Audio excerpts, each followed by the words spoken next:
saya Siva Nur Fauzia.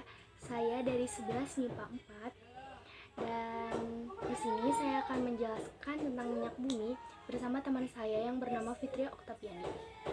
Saya akan menjelaskan bagian terjadinya minyak bumi dan komposisi minyak bumi. Minyak bumi terbentuk dari pelapukan sisa organisme seperti tumbuhan, hewan, dan jasad-jasad teknik yang tertimbun dalam dasar lautan bersama lumpur selama jutaan tahun. Oleh karena itu, minyak bumi berasal dari sisa-sisa organisme. Minyak bumi dan gas alam sering juga disebut sebagai bahan bakar fosil. Terus komposisi minyak bumi. Hidrogen yang terkandung dalam minyak bumi terutama adalah alkana, sedangkan sisanya adalah sikloalkana, alkena, alkuna, dan senyawa aromatik. Komponen kecil lainnya selain hidrogen adalah senyawa-senyawa karbon yang mengandung oksigen, belerang, ataupun nitrogen.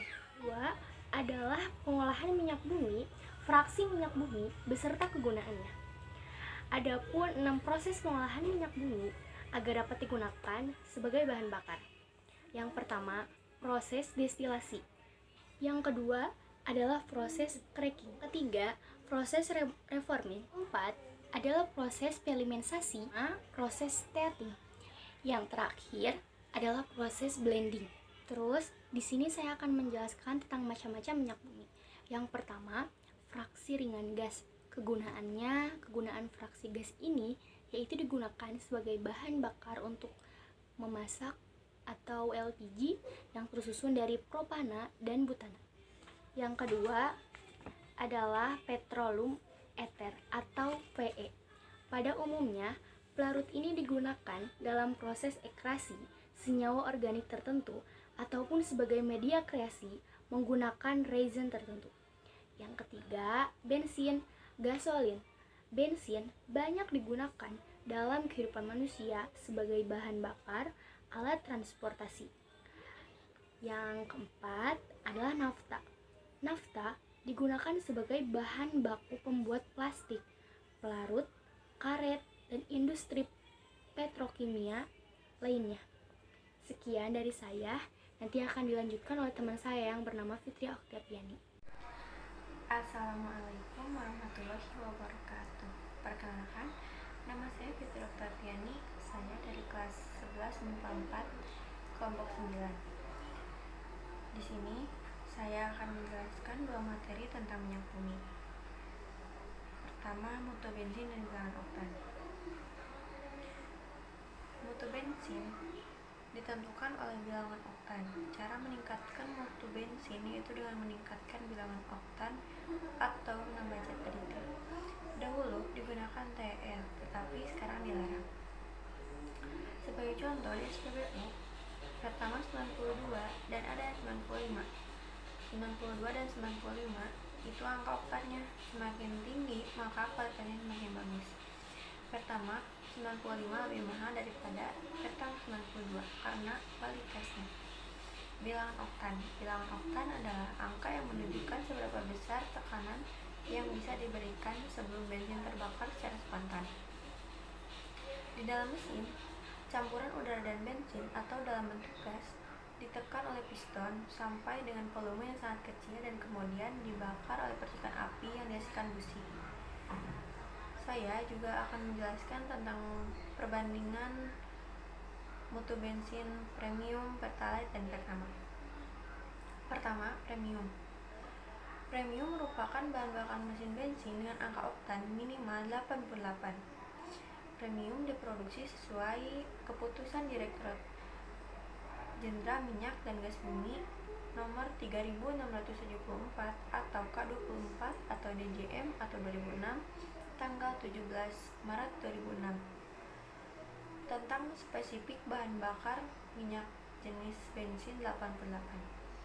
BBM tersebut dapat digunakan pada kendaraan bermotor dengan resiko kompresi rendah di bawah 9.21. Warna premium itu berwarna kekuningan yang jernih.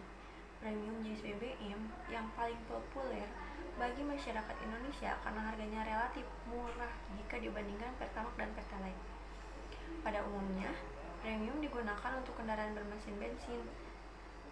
Penggunaan premium pada mesin berkompresi tinggi akan berdampak mesin mengalami knocking atau ngelitik. Knocking adalah yang biasa mengacu pada suara mesin kasar terus-terusan.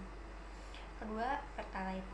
Pertalite merupakan bahan bakar gasolin yang memiliki angka oktan 90 serta berwarna hijau terang dan jernih.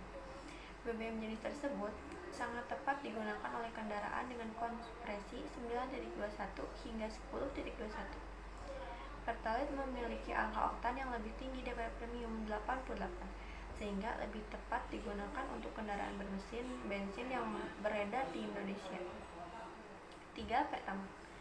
Pertamax adalah salah satu jenis BBM andalan PT Pertamina.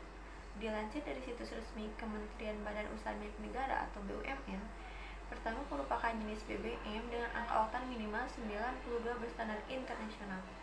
Pertamax sangat direkomendasikan untuk digunakan pada kendaraan yang memiliki kompresi rasio 10.21 hingga 11.21.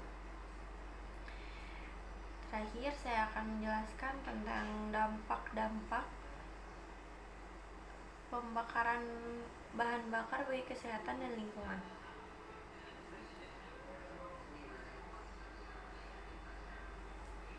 Dampak pembakaran bahan bakar seperti minyak bumi dan gas alam terhadap lingkungan ada 3. Saya hanya akan menjelaskan 3, tapi selebihnya banyak. Pertama, timbulnya kabut asap. Kedua, terjadinya hujan asam. Ketiga, terjadinya pemanasan global. Saya akan membahas satu-satu. Bahan bakar fosil seperti bensin dan gas LPG merupakan senyawa hidrogen atau hidrokarbon yang banyak digunakan dalam kehidupan sehari-hari di kendaraan bermotor, rumah tangga, dan industri. Dampak pembakaran minyak bumi dan gas alam terhadap lingkungan antara lain adalah timbulnya kabut asap. Kabut asap atau smog adalah asap dari pembakaran senyawa minyak bumi dan gas alam, seperti pada pabrik yang berkendaraan motor yang menyatu dengan uap air sehingga menimbulkan kabut yang pekat. Kabut asap berbahaya karena mengganggu pandangan, menyebabkan pengendara tidak bisa melihat jauh. Kabut asap juga mengakibatkan gangguan saluran pernapasan, mulai dari radang, asma, hingga kanker dan kematian. Kedua, terjadinya hujan asam. Hujan asam terjadi ketika nitrogen oksida atau NO2 dan sulfur dioksida atau SO2 dari asap pembakaran minyak bumi dan gas alam naik ke permukaan atmosfer dan bereaksi dengan uap air. Reaksi ini mengakibatkan terbentuknya asam nitrat dan asam sulfida di awan. Asam ini akan turun ke tanah ketika hujan terjadi, menjadi hujan asam. Hujan asam berbahaya karena mengakibatkan korosi atau perkaratan pada logam. Hujan asam ini juga mengakibatkan kerusakan tanah dan kematian pada tumbuhan. Terakhir, terjadinya pemanasan global. Gas karbon dioksida yang dikeluarkan pembakaran minyak bumi dan gas alam adalah gas rumah kaca. Artinya, gas ini menyerap panas.